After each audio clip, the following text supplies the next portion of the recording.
Espace TV, le 22h.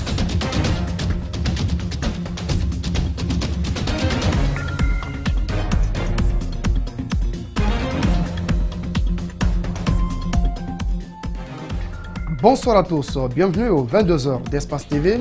À la une de l'actualité ce soir, l'équipe nationale reçoit des mains du Premier ministre le drapeau national pour aller défendre les couleurs du pays à la CAN Égypte 2019. Le coup d'envoi de la compétition est prévu le 21 juin. Les joueurs et l'encadrement technique promettent de revenir avec le trophée continental. Détail à suivre avec Abdoulaye Sadio Diallo. Quelle perspective régionale pour l'Afrique subsaharienne? La question est au centre d'une rencontre tenue ce vendredi à la Banque centrale, co-organisée par la BCRG et le FMI avec pour enjeu majeur la croissance globale en Guinée. En Algérie, les manifestants affluent dans le centre d'Alger malgré de nombreuses arrestations auxquelles a procédé la police et scandent notamment leur refus du dialogue proposé dans la semaine par le chef de l'armée.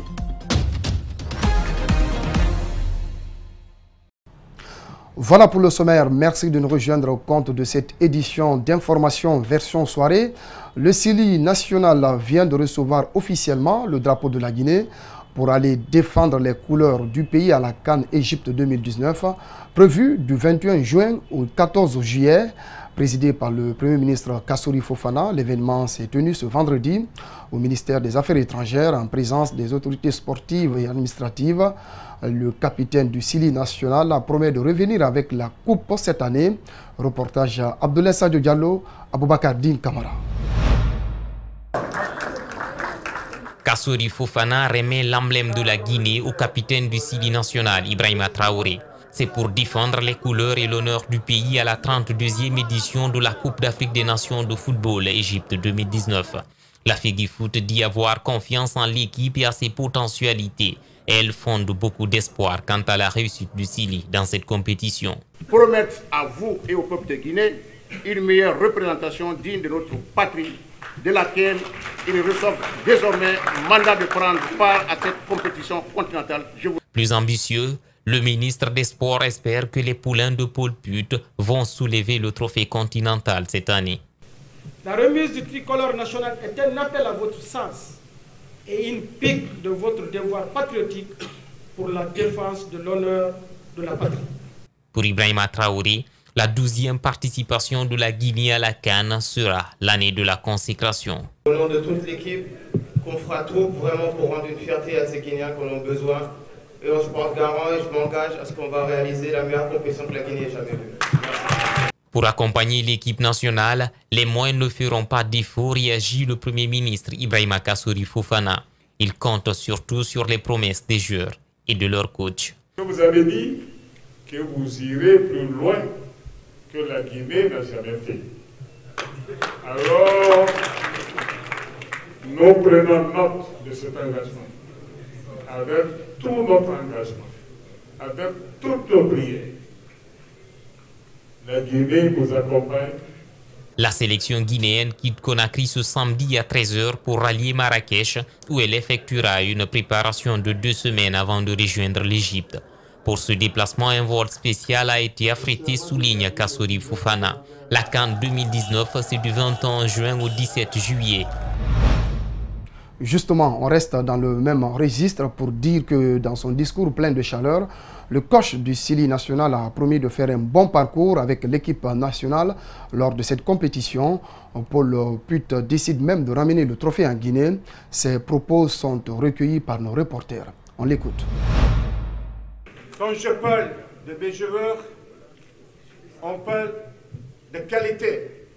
On parle de grands joueurs.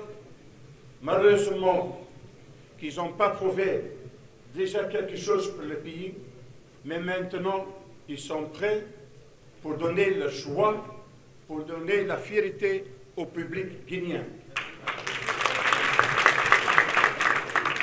Si je parle de mes joueurs, à part leur talent, à part leur technique, on a fait une sélection avec des joueurs qui sont le cœur pour jouer pour leur pays. On a fait une sélection qui veut se donner à fond, qui sont fiers de porter leur maillot guinéen et qui vont noyer le maillot jusqu'au bout. En plus de ça, ce sont des gladiateurs.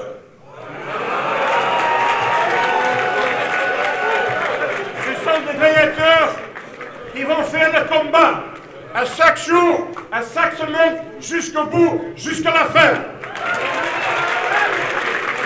Moi, je peux le dire, les gladiateurs, nous sommes prêts? Oui!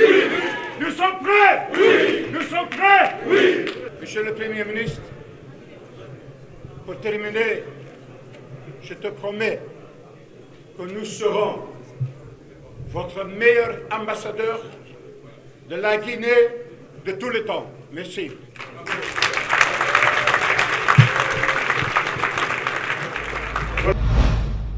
C'était donc le coach du Sili national qui s'exprimait lors de la cérémonie de remise du drapeau national à l'équipe de Guinée.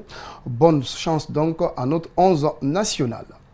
Tenue ce vendredi à la BCRG de la conférence sur les perspectives régionales Afrique subsaharienne, cette rencontre est co-organisée par la Banque centrale et la représentation résidente du Fonds monétaire international en Guinée.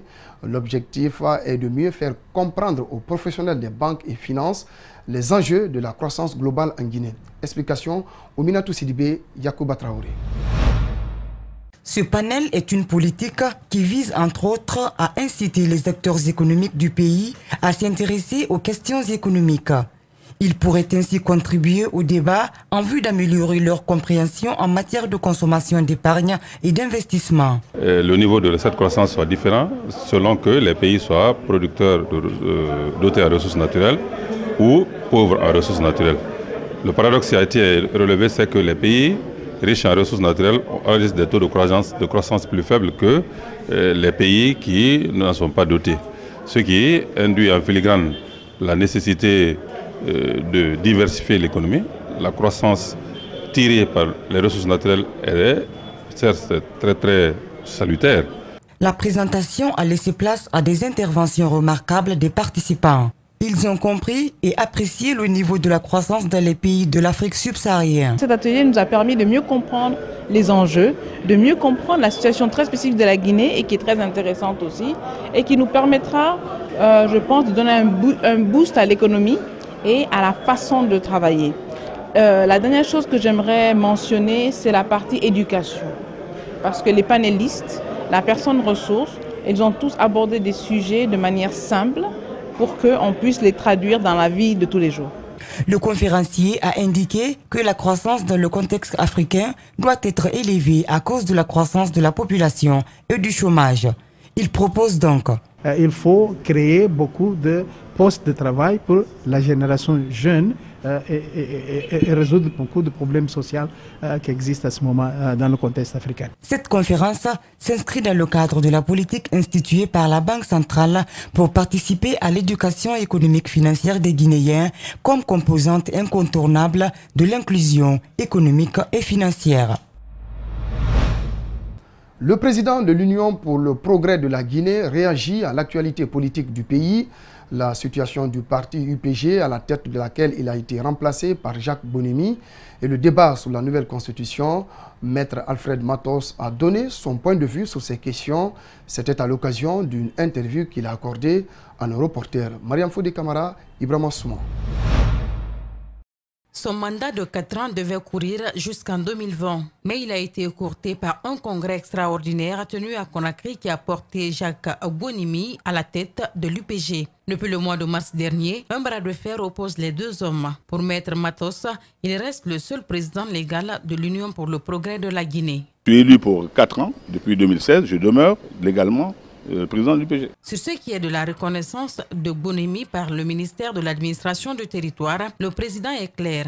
Le ministère de l'administration du territoire n'a pas vocation à valider les activités d'un parti politique. Ça, ce n'est pas sa vocation. Mieux, quelle est la première personne à qui on doit signifier cette validation? C'est moi qui suis le président en exercice. À partir du moment que je n'ai ni reçu cette validation, qui n'est qu'un accusé de réception. Mais à que cela ne tienne, je suis encore là, ouvert encore à tout dialogue.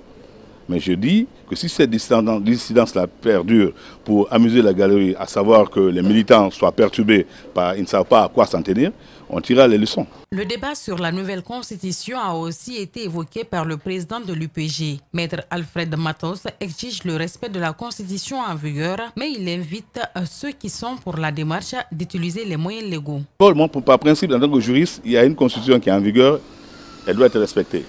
Mais il ne faut pas empêcher, parce que la démocratie se nourrit de ces contradictions, il ne faut pas empêcher que ceux qui sont pour la révision constitutionnelle, s'ils ont les moyens légaux pour pouvoir le faire, de le mettre ça sur la table. Moi, je suis légaliste, je suis pour le principe de la légalité constitutionnelle, mais je ne suis pas contre que ceux qui ont les moyens légaux de pouvoir aller au référendum. Les négociations se poursuivent, indique Maître Matos. Il précise que sa formation reste au sein.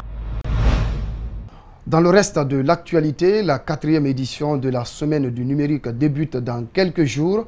Ce vendredi, les organisateurs ont animé une conférence de presse pour annoncer les couleurs de l'événement. Lors de cette conférence, le ministère des Postes, Télécommunications et de l'économie numérique et la PIP ont déballé les activités qui se dérouleront lors de cet événement et les enjeux économiques qu'il pourrait engendrer. Abdourahmane Ba, Aliouba. Dans tous les secteurs de croissance économique, la Semaine du numérique s'investit à fond pour sa 4e édition afin de promouvoir et encourager les jeunes entrepreneurs et start-upers à mettre en place leurs projets par le développement de plateformes, services, solutions ou applications adaptées aux besoins réels et locaux. À cette conférence de presse, le comité d'organisation décline les moyens par lesquels cela pourrait se concrétiser. Parmi les activités prévues, nous avons entre autres des tables rondes qui sont animées par des experts et professionnels sur les tendances technologiques. Notamment, nous avons la protection des données et la sécurisation des infrastructures, la connectivité et l'interconnectivité, la finance liée aux nouvelles technologies et l'inclusion financière, l'entrepreneuriat numérique féminin, la digitalisation du secteur public. Le numérique étant un domaine indispensable aux différents secteurs de développement, le ministère des Postes, Télécommunications et de l'économie numérique compte déployer de grands moyens pour la réussite de l'événement, mais a tout de même des attentes. La 4e édition, nous la voulons beaucoup plus productive, beaucoup plus large et beaucoup plus inclusive, et pour qu'elle puisse produire des résultats beaucoup plus palpables et concrets. Si le digital est le centre de cet événement, la PIP, promotrice des investissements privés, promet des accompagnements aux lauréats de cette 4e édition de la Semaine du numérique. Et pour ce qui est de la PIP, nous allons accompagner les 16 personnes qui vont compétir. Comment nous allons les accompagner? Parce qu'il faut du concret. Nous allons les accompagner en les permettant de créer leur entreprise gratuitement. Nous allons les accompagner aussi en faisant de l'intermédiation entre eux et les investisseurs qui vont venir. Cette semaine du numérique va se dérouler du 11 au 14 juin dans la capitale guinéenne, avec la participation de 1500 jeunes inscrits. En prélude à l'organisation de la 2e session du Conseil national de la statistique, l'INS, Institut national de la statistique, vient de réunir les BSD, Bureau de stratégie et développement. Objectif, examiner le rapport de l'année 2018. Ils vont tabler sur la création d'un fonds national pour le développement de la statistique pour permettre à la Guinée de disposer à chaque année des données actuelles. Mamadou Saliouba, Ibrahim Awal Kamara nous signe le compte-rendu de cette rencontre. Dans les mois à venir, les décideurs auront des données statistiques sur les conditions de vie des ménages, sur les entreprises évoluant dans le secteur informel. Ils auront aussi des informations sur la balance des paiements courants, la BCRJ. L'Institut national de la statistique, INS, a déjà mené des enquêtes dans plusieurs domaines. Elles permettront aux décideurs d'avoir des idées sur les besoins du pays. La statistique, c'est une photographie. Cette photographie, c'est utilisé par tous les acteurs, notamment les décideurs politiques, pour orienter, c'est pour les permettre de prendre des décisions fiables en faveur des populations. Aujourd'hui, au ministère des Sports, de la Culture et du Patrimoine historique, on connaît le nombre de clubs en règle, tout comme le nombre de sites et de patrimoine. Pour avoir ces données, l'INS a mis en place dans chaque ministère des bureaux de stratégie et de développement pour mener des enquêtes. Ainsi, dans beaucoup de ministères, des données ont été recueillies. Il y a aussi des informations statistiques par rapport à l'accès à l'électricité en zone rurale, en zone urbaine, en zone périurbaine, et il y a le bilan énergétique. Toutes ces informations sont enregistrées dans des documents. Les techniciens les examinent ce vendredi. Ils travaillent aussi sur la création d'un fonds national pour le développement de la statistique et sur la réorganisation des services statistiques ministériels. Nous avons des problèmes pour la signature des statuts de l'Institut et maintenant de facto aussi pour la mise en place de son conseil d'administration. Donc nous souhaiterons que les autorités nous aident à ce que maintenant que ces statuts soient réalisés. L'INS souhaite fournir autant de données, mais il manque de moyens. Il n'a pas encore son siège. La commune de Dixine vient de bénéficier de plus de 5500 mètres carrés de resurfaçage. Le délai contractuel est de 3 mois. Les travaux ont déjà démarré. Ce projet s'inscrit dans le cadre de la réhabilitation et réaménagement des voiries de Conakry. Mamadou Kalisso, Aboukorea Kourma. 5511 mètres carrés doivent être resurfacés avec une épaisseur de 5 cm, informe l'entreprise en charge du projet. Le travail s'effectue uniquement sur des voies secondaires de Dixine. Dans le contrat initial, les ouvrages d'assainissement n'ont pas été pris en compte. Mais les nécessités nous obligent à y penser aux ouvrages d'assainissement. Parce que le premier ennemi de la société, c'est l'eau. Si les ouvrages d'assainissement ne sont pas alors traités, et naturellement la société va subir des dégradations. Alors ce n'est pas l'objectif. L'État débourse des sommes vraiment importantes pour faire la société. Et en conséquence, les ouvrages qui peuvent assurer la pérennité de ces sociétés-là doivent être faits aussi de façon parallèle. Le constat est fait, des dispositions seront prises pour corriger cette anomalie, rassure la directrice communale des travaux publics de Dixine. Comme la route était en terre presque, les ouvrages n'étaient pas encore ressortis. Mais à partir du moment où on a commencé le bitumage, on voit la présentation des ouvrages qui sont nécessaires pour ne pas détruire ce qu'on vient de faire. Et on est en train de faire des études. Le délai contractuel est de 3 mois et l'entreprise compte l'honorer. Le PDG de l'entreprise exécutante soutient que les travaux réalisés sont de qualité. La qualité y est absolument. L'enrobé qui est là est produit dans une centrale d'enrobage, comme toute autre centrale d'enrobage, et avec les normes données par le laboratoire, nous produisons conformément à une formulation bien donnée, et c'est ce produit-là qui est appliqué sur le terrain ici. Le coût de ces travaux est estimé à environ 4 milliards de francs guinéens. Le collectif des victimes de Kaporora équipe 2 a reçu ce vendredi un don essentiellement composé de vivres. C'est un geste humanitaire de l'ONG Dantal Gorko Sousei Debbo Hulata International pour assister les victimes de casse de ces 2 sites en mars dernier. Pour rappel, plus de 1200 familles ont été touchées par le déguerpissement piloté par le ministère de la Ville et de l'Aménagement du Territoire. Idrissa Bari, Ibrahima Sori 5 Souma. Le site de Kaporora équipé 2, un peu plus de 2 mois après le déguerpissement, l'endroit affiche un visage de ruines sous les décombres. Plus de 1200 familles vivaient ici. Le collectif des victimes, toujours sous le choc, déplore l'action de l'État. Il continue tout de même à recevoir des assistances sociales. Dernier cas en date, ce don offert par l'ONG Dantal Gorko Sousei Debbo Holo International. Il s'agit d'une tonne de riz, de 10 sacs de sucre et de savon et 5 sacs d'oignons. Le bureau exécutif, avec tous les membres de Dantal Gorko Sousei Debbo Holo, demande à ses confrères de faire preuve de courage dans cette période et qu'ils resteront toujours à leur côté. Le président du collectif des victimes de Kaporora équipé 2 se félicite de ce don mais n'oublie pas les préjudices qu'ils ont subis causés par l'État guinéen. Nous sommes vraiment contents d'une part et tristes de l'autre. Contents parce qu'on reçoit une aide et cette aide est due à un déguerpissement. Et là, Alpha Mardialo va plus loin. Pour lui, l'État les a traités comme des non-guinéens en bafouant leur dignité. Puis lors où le président dit qu'il a cassé ça sans état d'âme, ça veut tout dire. Ça veut tout dire. Nous ont lâchés. Ils ne veulent pas de nous. Les singes de Zérékoré sont mieux pour eux par rapport à nous autres. Parce que ces singes-là sont protégés. À ce jour, le collectif a reçu une assistance financière de 900 millions de francs guinéens. À cela s'ajoutent des vivres et d'autres articles divers. Un client de la société Yagaz vient de bénéficier d'un produit de cuisine lancé par la société depuis quelques mois. La remise a été faite ce vendredi dans la station service Total de Kipé.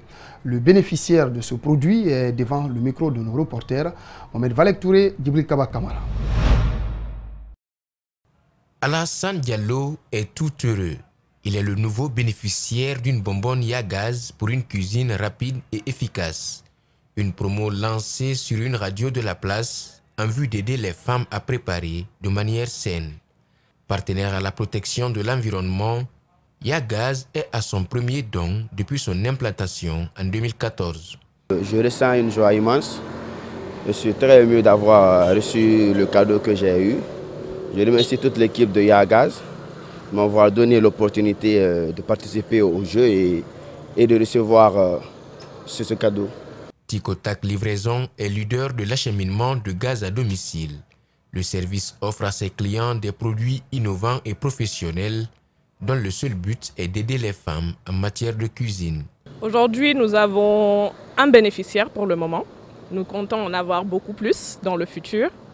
Nous l'avons passé juste avant le mois de Ramadan. Donc nous espérons que M. Diallo sera très satisfait de cette bonbonne qu'il a gagnée et que réellement il va pouvoir profiter de la solution cuisine que nous offrons aujourd'hui à tous les ménages à Conakry. De par cette première campagne, la société entend aller loin avec sa clientèle.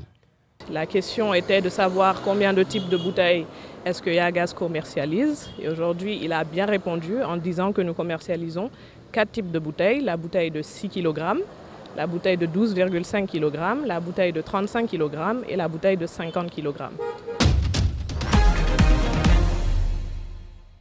À présent, l'actualité à l'étranger. En bref et en images, les manifestants affluent devant le centre d'Alger, malgré de nombreuses arrestations auxquelles la police a procédé dans les rues dans la matinée, et scandent notamment leur refus du dialogue proposé dans la semaine par le chef de l'armée.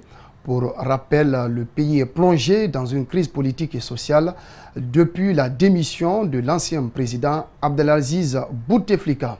Sans transition, 3 équipes africaines sont qualifiées pour la Coupe du monde féminine de football en France. Le Nigeria, le Cameroun et l'Afrique du Sud. Présentation des 3 sélections dans ce reportage de nos confrères de l'AFP.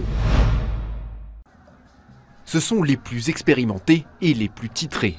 Les Super Falcons du Nigeria ont participé à toutes les Coupes du monde féminines et dominent le foot africain depuis près de 30 ans avec 11 titres continentaux. Mais sur la scène mondiale, elles n'ont atteint qu'une fois les quarts de finale en 1999. Coachées par un sélectionneur suédois depuis 2018, elles vont en France pour faire mieux, malgré un groupe relevé où figurent le pays hôte, la Corée du Sud et la Norvège. On veut sortir des phases de groupe et ensuite on verra. Il nous fait jouer en 3-5-2 et je pense que c'est la meilleure formation pour nous. Je pense que c'est bien mieux pour l'équipe. Pour le Cameroun, c'est la 2e qualification en Coupe du Monde.